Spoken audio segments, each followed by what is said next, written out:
So for example, if you're Japanese and you're trying to say he likes pizza, you may say by accident, he liked pizza, or it's not perfect English. But I want to encourage you to let you guys understand, if you're basing your English off of American culture or American English, that even Americans here don't speak perfect English, that it prevents you from trying to speak English to people or practice your English.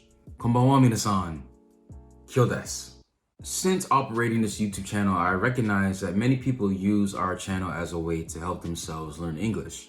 And first, I want to say I'm thankful that we can be of somewhat of a help to you in that process of learning how to speak and listen to English.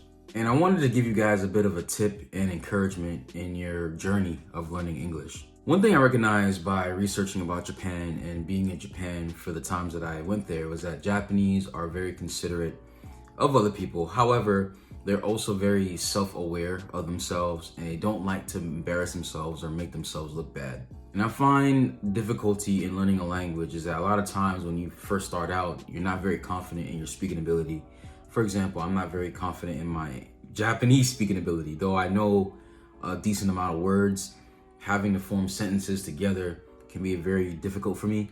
So even when I do talk to Japanese people, a lot of times I choke, or I just don't know what to say because I'm so nervous. But one thing I find is that many Japanese who are learning English are very afraid to practice speaking because they're afraid of not communicating well, or more importantly, grammatically their sentences might not be correct, or it's not perfect English. But I want to encourage you to let you guys understand, if you're basing your English off of American culture or American English, that even Americans here don't speak perfect English. One thing you guys will learn about American culture is that there's many subdivisions and different kind of languages and different dialects and different cultures here, that not everything is very universal. There's many different types of different things here, if that makes any sense. Because if you travel to America, you'll recognize certain regions or certain people may not speak very professional English. They speak very broken English, or very non-professional English, or even somehow how they pronounce words may not necessarily be exactly how the textbooks teach you. For one example, you will find many Black people who the word ask, like I'm asking you to do something, or he asked me to do something. A lot of Black people pronounce it as axe, like you're chopping down a tree, the English word for axe. But it's actually pronounced ask, not axe, but ask. But a lot of Black people say axe, like you're chopping down a tree, and it's incorrect. But because people know what you're trying to say, most people don't really care, because it's more about getting the main idea across, not necessarily the technicality of the words you speak. So for example, if you're Japanese and you're trying to say he likes pizza, you may say by accident, he liked pizza. Though what you said is grammatically incorrect, I get what you're trying to say. You're trying to say he likes pizza, even though the correct way to say that is he likes pizza instead of he liked pizza. So I get the main idea what you're trying to say, even though the technicality of your words are incorrect. And basically what I'm saying, that America is a more laid back culture compared to Japan, meaning most people won't ostracize you, generally speaking, for speaking incorrect English, because most people here have accents or speak English as a second language, or they come from certain parts of America where they speak very broken English.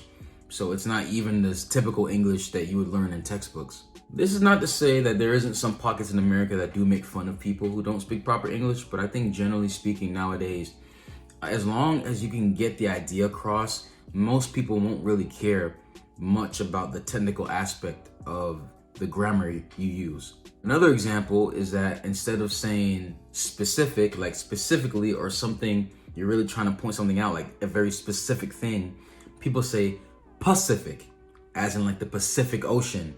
So Pacific and specific, they sound very similar, but a lot of people use the word Pacific to describe something that's specific. Even me, even though English is my first language, I don't always speak English correctly. Sometimes I fumble my words.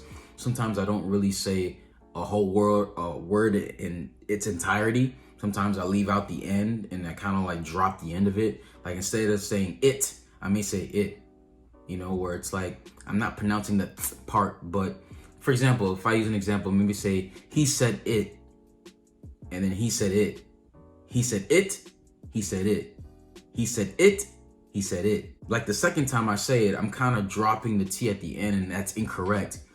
But most people won't really mind because they still understand the idea. However, if you are talking with an older generation or a more professional establishment, it would be more beneficial to, I guess, speak as proper as possible. However, the point I'm trying to make here is that don't get so caught up in the specifics that it prevents you from trying to speak English to people or practice your English.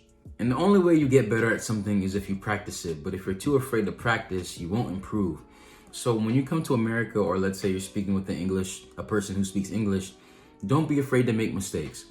And if, don't let that stop you from trying your best, because a lot of people, when they talk to someone who's learning their language, the very fact that you're trying means a lot to them, So I just wanted to say, if you're learning English, don't be afraid to make mistakes. Go out there and make mistakes. But when you make mistakes, at least you'll know what to improve.